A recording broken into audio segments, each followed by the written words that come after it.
Good morning students. पिछले videos में हमने जो पास्ट टेंस का जो पहला प्रकार सिंपल पास्ट टेंस है या पास्ट इंडेफिनिट टेंस के बारे में पढ़ा। आज के वीडियो में हम पास्ट टेंस का जो दूसरा प्रकार पास्ट कंटिन्यूस टेंस उसके बारे में अध्ययन करेंगे। तो चलिए सबसे पहले हम इसकी पहचान देखेंगे।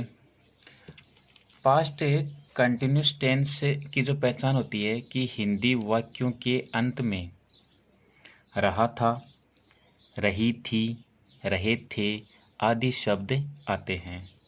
ये तो इसकी पहचान होगी। और इस टेंस का प्रयोग हम किस प्रकार के वाक्यों में करते हैं? तो इस टेंस में ऐसे वाक्य आते हैं जिनमें भूतकाल में किसी समय कोई कार्य जारी रहा हो। जैसे एक वाक्य लेते हैं, जैसे कि मैं पढ़ रहा था। तो जो पढ़ने की जो क्रिया है या जो घटना है वो पास्ट टेंस में किसी समय जारी थी, जिसका वर्णन हम करेंगे। तो इस प्रकार के वाक्य जो पास्ट कंटिन्यूस टेंस के अंतर्गत आते हैं जिसमें किसी समय कोई कार्य जारी था। तो सबसे पहले हम इसकी वाक्य रचना देखेंगे। सेंटेंस स्ट्रक्चर, साधारण वाक्य ये अफर्मेटिव सेंटेंस है। उसकी जो वाक्य रचना होती है कि सबसे पहले सब्जेक्ट लिखेंगे, ठीक है, और हेल्पिंग वर्ब इसमें होती है वॉज और वर। देखो ही, सी, इट और सिंगुलर सब्जेक्ट के लिए वॉज का यूज होता है और प्लूरल के लिए वर का यूज होता है। ये हेल्पिंग वर्ब होती है इसकी। उसके बाद में वर्ब की फर्स्ट फॉर्म में हम आईएनजी लिखेंगे, ठीक है। उसके बाद में ऑब्जेक्ट लिखेंगे, क्योंकि कंटिन्यूस टेंस जितने भी हैं उसमें वर्ब की फर्स्ट फॉर्म आएगी और उसके साथ आईएनजी का यूज हम करेंगे। ये जो वाक्य रचना है अफर्मेटिव सेंटेंस अर्थात जो साधारण वाक्य की जो वाक्य रचना है, ठीक है। नेगेटिव सेंटेंस में आप जानते हो कि हेल्पिंग वर्ब के जस्ट बाद में नोट का यूज हम करते हैं। सब्जेक्ट वॉज या वर्ब में से हेल्पिंग वर्ब आ जाएगी, नोट का यूज करेंगे। उसके बाद में वर्ब की फर्स्ट फॉर्म में आईएनजी और ऑब्जेक्ट। ये अपना नेगेटिव सेंटेंस हो गया। और जो इंटेरोगेटिव सेंटेंस है या जो प्रश्नवाचक वाक्य है उसका जो वाक्य रचना बनेगी वॉज या वर्ब जो हेल्पिंग वर्ब पहले लिखेंगे, उसके बाद में सब्जेक्ट लिखेंगे, फिर वर्ब की फर्स्ट फॉर्म में आईएनजी लिखेंगे, फिर ऑब्जेक्ट और क्वेश्चन मार्क लिखेंगे इसमें। ये अपना इंटेरोगेटिव सेंटेंस या प्रश्नवाचक वाक्य बन जाएगा। और चौथा जो प्रकार है इंटेरोगेटिव नेगेटिव सेंटेंस अर्थात प्रश्नवाचक नकारात्मक वाक्य। उसमें वही वॉज या वर्ब का यूज करेंगे उनमें से एक का, उसके बाद में सब्जेक्ट और फिर वही 3 नंबर पे नोट का यूज करेंगे क्योंकि नेगेटिव सेंटेंस है। और फिर वर्ब की फर्स्ट फॉर्म में आईएनजी लिखेंगे और लास्ट में ऑब्जेक्ट लिख करके क्वेश्चन मार्क लिखेंगे। इस प्रकार से हम इन वाक्य रचना के आधार पे जो 4 वाक्य पास्ट कंटिन्यूस टेंस के बना लेंगे। तो देखो इसमें हम जो हेल्पिंग वर्ब की बात कर रहे थे, तो हेल्पिंग वर्ब जो ही, सी, इट और आई उसके साथ तो हम, और इसके साथ सिंगुलर सब्जेक्ट हैं जैसे बॉय, गर्ल, मैन, काऊ। ये जो सिंगुलर सब्जेक्ट है या किसी का नाम हो सकता है जैसे राजेश, राम, सीता, इस प्रकार से उसके साथ तो हम वॉज हेल्पिंग वर्ब का यूज करेंगे। और जो बहुवचन या प्लूरल सब्जेक्ट हैं और साथ में वी, यू और दे, इसके साथ हम वर हेल्पिंग वर्ब या सहायक क्रिया का यूज करेंगे, प्रयोग करेंगे, ठीक है। ये इसकी हेल्पिंग वर्ब के बारे में हो गया। चलो हम अब इसके कुछ उदाहरण देख लेते हैं। तो सबसे पहले हमने ये उदाहरण लिया कि बच्चे मैदान में क्रिकेट खेल रहे थे। अब हमने जो एक बार इस जो हिंदी वाले वाक्य को हम पढ़ लेंगे, ठीक है। उसके बाद में वाक्य रचना के अनुसार जो इसकी इंग्लिश में ट्रांसलेशन करेंगे। तो सबसे पहले हम देखेंगे सब्जेक्ट, ठीक है। तो सब्जेक्ट इसमें होता है, उसमें इसमें है द चिल्ड्रेन या बच्चे, ठीक है। द चिल्ड्रेन, CHILDREN, चिल्ड्रेन, ये सब्जेक्ट हो गया अपना। उसके बाद में चूंकि जो ये चिल्ड्रेन प्लूरल है, चाइल्ड इसका सिंगुलर होता है, तो प्लूरल सब्जेक्ट के लिए हम किसका यूज करेंगे? वर हेल्पिंग वर्ब का यूज करेंगे। तो उसमें हमने वर हेल्पिंग वर्ब का यूज कर लिया।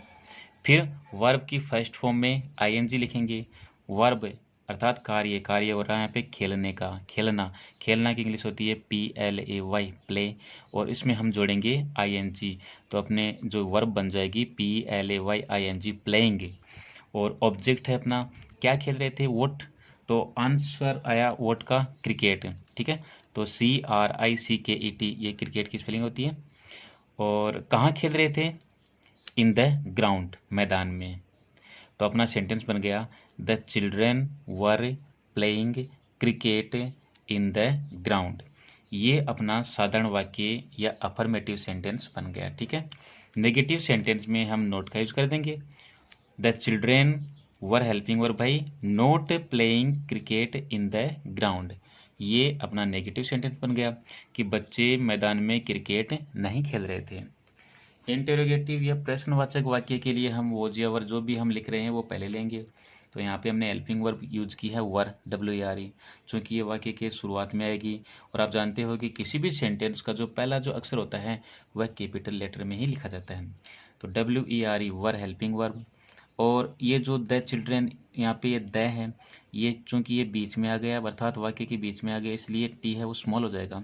तो वर द चिल्ड्रेन और फिर वर्ब की first form ING playing cricket in the ground और क्वेश्चन मार्क है। ये हमने इस वाक्य रचना के अनुसार लिख लिए। वॉज या वर में से हमने वर्ब का यूज़ कर लिया। ठीक है, सब्जेक्ट अपना है द चिल्ड्रेन, उसके बाद में वर्ब की फर्स्ट फॉर्म में ING और वर्ब की फर्स्ट फॉर्म प्ले ING लगा दिया प्लेइंग, और फिर ऑब्जेक्ट अपना है क्रिकेट CRICKET क्रिकेट, और कहाँ इन द ग्राउंड मैदान में, क्योंकि ऑब्जेक्ट दो हैं यहाँ पे। ठीक है, एक तो क्रिकेट जो वस्तु वाला, दूसरा स्थान वाला ऑब्जेक्ट है। ये इसका इंटेरोगेटिव सेंटेंस या जो प्रश्नवाचक वाक्य बन गया कि क्या बच्चे मैदान में क्रिकेट नहीं खेल रहे थे। और लास्ट में प्रश्नवाचक नकारात्मक वाक्य, तो इसमें हम नोट का यूज कर देंगे वही 3 नंबर पे। पहले helping verb WERE were the children note playing cricket in the ground. क्या बच्चे मैदान में क्रिकेट नहीं खेल रहे थे। ये प्रश्नवाचक नकारात्मक वाक्य बन गया। अब हम इसका दूसरा उदाहरण लेते हैं। दूसरा उदाहरण है मेरी बहन कपड़े धो रही थी। ठीक है, लास्ट में रहा था, रही थी, रहे थे, ये शब्द आ रहा है। तो इसकी जो इंग्लिश बनेगी, सब्जेक्ट है यहाँ पे मेरी बहन, माई सिस्टर। ठीक है, और चूंकि ये सब्जेक्ट सिंगुलर है तो हेल्पिंग वर्ब है वॉज, WAS वॉज। वर्ब कार्य हो रहा है धोने का, धोना, तो WASH वॉश मीन्स होता है धोना। ING लगाएंगे वॉशिंग। क्या धो रही थी, कपड़े, CLOTHES क्लॉथ्स, कपड़े, ये अपना ऑब्जेक्ट हो गया। ठीक है, तो अपना जो सेंटेंस बन गया my sister was washing clothes, मेरी बहन कपड़े धो रही थी। साधारण वाक्य या अफर्मेटिव सेंटेंस बन गया। ठीक है, नेगेटिव सेंटेंस बनाएंगे वही हेल्पिंग वर्ब के बाद में नोट का यूज करेंगे। तो सब्जेक्ट अपना है माई सिस्टर। ठीक है, ये एक ही सब्जेक्ट ये पूरा का पूरा है। ठीक है, और फिर अपने हेल्पिंग वर्ब है वॉज, और वॉज हेल्पिंग वर्ब के जस्ट बाद में हम नोट का यूज लिखेंगे। और फिर वर्ब की फर्स्ट फॉर्म में ING और फिर ऑब्जेक्ट है my sister was not washing clothes, मेरी बहन कपड़े नहीं धो रही थी। ये नेगेटिव सेंटेंस बन गया। क्या मेरी बहन कपड़े धो रही थी, प्रश्नवाचक वाक्य बनाएंगे इंटेरोगेटिव सेंटेंस। तो हेल्पिंग वर्ब पहले लिखेंगे, यहाँ पे वॉज हेल्पिंग वर्ब है, पहला अक्षर कैपिटल वॉज, फिर ये दूसरा जो माई जो शब्द है यहाँ पे, तो ये जो पहला अक्षर इसका स्मॉल हो जाएगा। Was my sister washing clothes, क्या मेरी बहन कपड़े धो रही थी। ये प्रश्नवाचक वाक्य। और प्रश्नवाचक नकारात्मक वाक्य was my sister not washing clothes, क्या मेरी बहन कपड़े नहीं धो रही थी। ये प्रश्नवाचक नकारात्मक वाक्य बन गया। क्योंकि लास्ट में क्वेश्चन मार्क लगाना मत भूलना, जो तीसरा और जो चौथा वाक्य है, यानी इंटेरोगेटिव सेंटेंस, जो इंटेरोगेटिव और इंटेरोगेटिव नेगेटिव दोनों सेंटेंस के अंत में क्वेश्चन मार्क लगता है और हेल्पिंग वर्ब पहले आती है। और जो इंटेरोगेटिव नेगेटिव सेंटेंस में नोट का यूज वही 3 नंबर पे कर देना। ये इसके जो चारों वाक्य बन गए। एक उदाहरण और देखते हैं, जैसे मैं अपना गृह कार्य कर रहा था, सब्जेक्ट मैं आई, हेल्पिंग वर्ब वॉज। ठीक है, और वर्ब है यहाँ पे करना, करना की इंग्लिश डू, ING लगाएंगे डूइंग। और क्या कर रहा था, माई होमवर्क अर्थात मेरा गृह कार्य। यहाँ पे देखो अपना, अपना और मेरा एक ही बात है, ये सब्जेक्ट के अनुसार होगा। जैसे यहाँ पे सब्जेक्ट मैं है आई, तो यहाँ पे अपना की इंग्लिश हो जाएगी माई। अगर यहाँ पे वह शब्द होता तो अपना की इंग्लिश होता हिज। अगर वह स्त्रीलिंग होता तो अपना की इंग्लिश होती हर। इसी प्रकार से अगर यहाँ पे वे शब्द होता या जो सब्जेक्ट वे है यानी THEY दे, तो फिर अपना की इंग्लिश हो जाती THEIR देयर। ठीक है, तो इस प्रकार से जो अपना की इंग्लिश है वो सब्जेक्ट के अनुसार जो होती है। I was doing my homework, मैं अपना गृह कार्य कर रहा था। ये साधारण वाक्य हो गया in affirmative sentence. Negative sentence में नोट का यूज करेंगे, I was not doing my homework, negative sentence मिल गया। प्रश्नवाचक वाक्य, हेल्पिंग वर्ब पहले, वॉज। आई आप जानते हो चाहे वाक्य के शुरू में हो या चाहे बीच में हो, कहीं पर भी हो, हमेशा कैपिटल लेटर में ही लिखा जाता है। वॉज आई, सब्जेक्ट आ गया आई, फिर वर्ब डूइंग और फिर object my homework question mark. क्या मैं अपना गृह कार्य कर रहा था, ये प्रश्नवाचक वाक्य बन गया। और प्रश्नवाचक नकारात्मक वाक्य में वही नोट का यूज कर देंगे 3 नंबर पे, was I not doing my homework, क्या मैं अपना गृह कार्य नहीं कर रहा था, ये प्रश्नवाचक नकारात्मक वाक्य बन गया। इस प्रकार से इसके जो 4 वाक्य बन गए। एक उदाहरण और देख लेते हैं कि पक्षी आकाश में उड़ रहे थे। सब्जेक्ट पक्षी, द बर्ड्स, और चूंकि ये प्लूरल सब्जेक्ट है इसलिए हेल्पिंग वर्ब आएगी वर, WERE। और वर्ब है यहाँ पे उड़ना, FLY, फ्लाई का मतलब होता है उड़ना, ING लगाएंगे फ्लाइंग। और ऑब्जेक्ट है आकाश में, इन द स्काई। सेंटेंस बना अपना, the birds were flying in the sky, पक्षी आकाश में उड़ रहे थे। Affirmative sentence.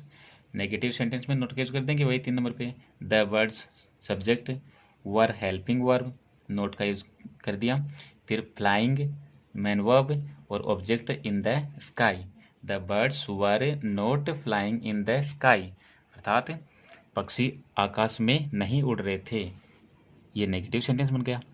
प्रश्नवाचक वाक्य या इंटरोगेटिव सेंटेंस में वही हेल्पिंग वर्ब पहले, वर, द, टी स्मॉल हो गया, birds flying in the sky, क्या पक्षी आकाश में उड़ रहे थे, प्रश्नवाचक वाक्य। और प्रश्नवाचक वाक्य के बाद में जो जो नकारात्मक वाक्य है वो बनाएंगे, were the birds not flying in the sky, क्या पक्षी आकाश में नहीं उड़ रहे थे, ये बन गया प्रश्नवाचक नकारात्मक वाक्य। तो इस प्रकार से इसके 4 वाक्य बन गए।